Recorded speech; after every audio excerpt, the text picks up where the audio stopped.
nome é Stephanie, você está no Livro Aberto. Voltei a fazer as resenhas, tive que ficar um tempo sem poder postar, tava doente, não conseguia ler, não conseguia baixar a cabeça para ler, então foi uma tortura, porque nesses 2 meses que eu não posto vídeo, eu li 3 livros só, e livros que eu leria rápido, então eu tô tentando voltar aos poucos com as resenhas, e hoje eu vou falar sobre o Quarto de Despejo, da Carolina Maria de Jesus. Esse livro já li faz uns 2 meses, estava tentando fazer a resenha.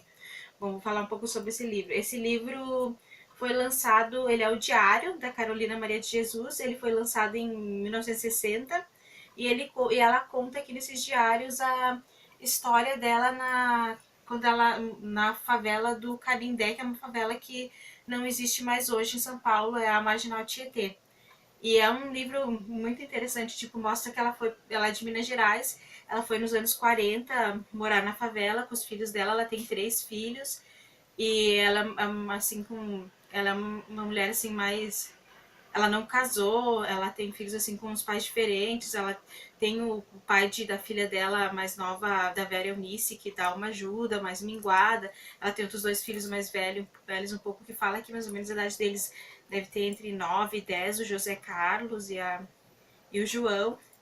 E a Carolina Maria de Jesus, ela teve assim uma vida muito difícil, né? Quando ela foi morar nessas primeiras favelas, você imagina como era assim as primeiras favelas, que assim tipo era bem complicada, a vida era bem difícil. Ela só estudou até a segunda série, mas ela era assim, ela lia muito, ela sempre lia antes de dormir, tem muitos livros, ela fala que o livro é a melhor invenção do homem, muito articulada, e tipo, quando foram fazer descobriram ela, o jornalista Audálio Dantas, que até soube que ele morreu agora, abril desse ano, quando estava fazendo a pesquisa para o livro.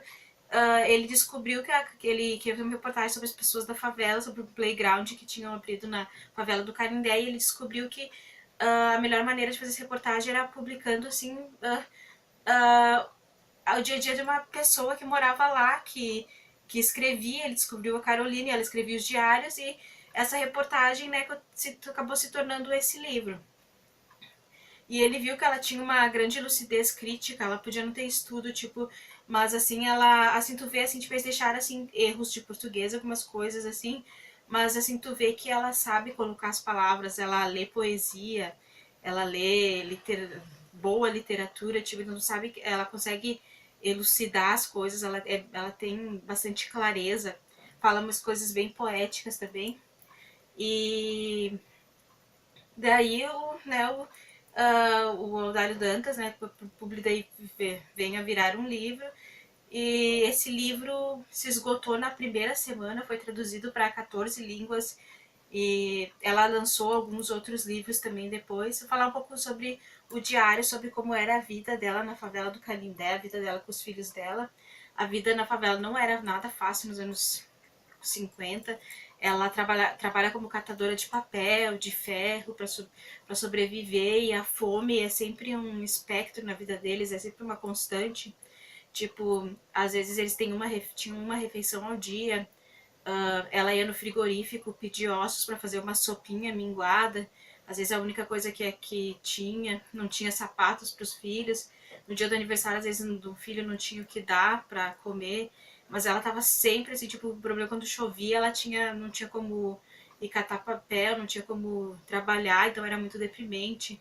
Mas ela tava sempre correndo assim para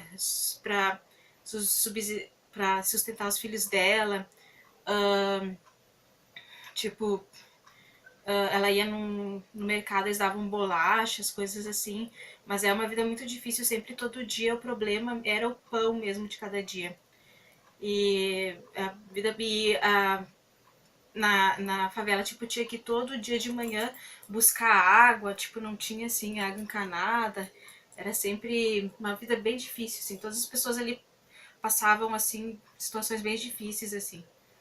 E ela fala aqui, né, que o problema mesmo era a fome. Ela fala que no dia da abolição da escravidão, que a escravidão da época agora era a fome, tipo, que estava escravizando o povo.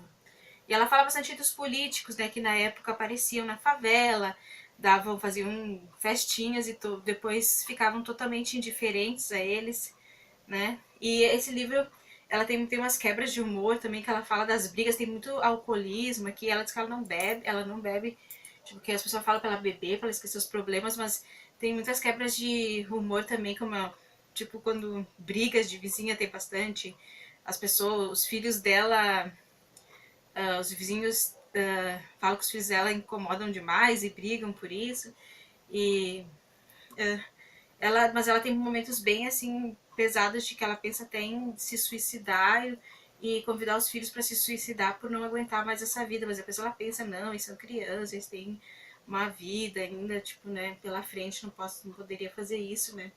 E a gente vê também a diferença do Brasil, né, dos anos 50 para hoje, de como tinha as pessoas não tinham muitos assim direitos, não tinha, como a coisa mudou, eu não sei assim, tipo, que nem aqui para arrancar um dente, para ir no médico, eu não tinha SUS, talvez me corrijam, mas eu sei que foi no SUS, foi nos anos 80.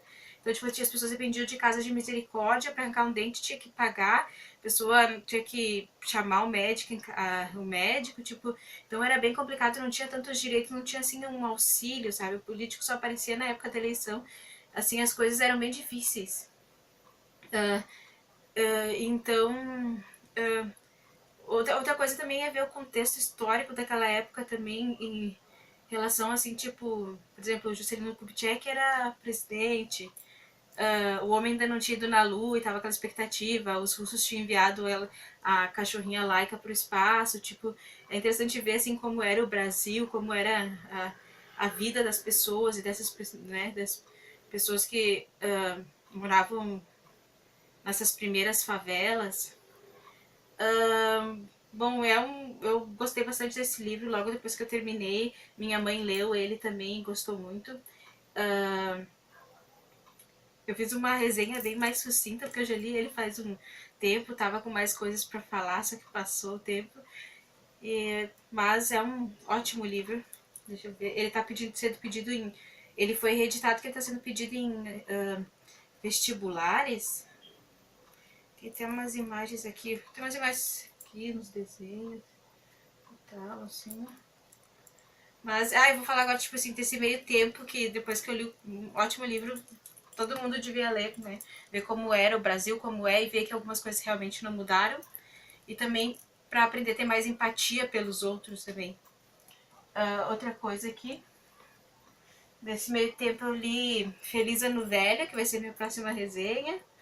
Que são livros que eu leria super rápido, só que eu demorei uns dois, né? Fiquei um tempo. E A Pérola, que eu li 2 dias, do John Steinbeck. Vou ver se eu faço mais resenha, porque ele é bem. E agora eu vou começar a ler O Cavaleiro Nesse Dente, do Ítalo Calvino. São as coisas que eu comprei na Feira do Livro. Vamos tentando fazer essas resenhas. Obrigado.